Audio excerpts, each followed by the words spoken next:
we get to this part, my favorite part. It doesn't matter what you use.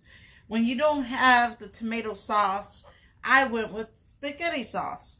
And you're just going to go ahead, and it's 4 cheese. Look at that. And I put a little bit of meat on top so that when it cooks, it's soaking to the outside as well.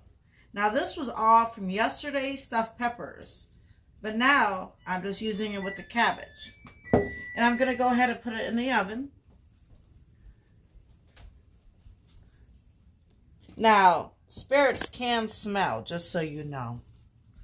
Just so you know. Let me turn both cameras.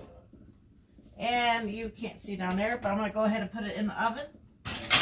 And I made instant potatoes while I was preheating the oven up. Oh, when you want some mashed potatoes, just make some instant potatoes. They're just awesome as well.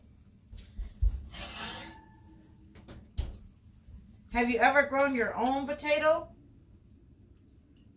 You'll be amazed on how good they taste from your own garden or from a farmer's market. Go ahead and set the timer and cook. Spirits, commentate.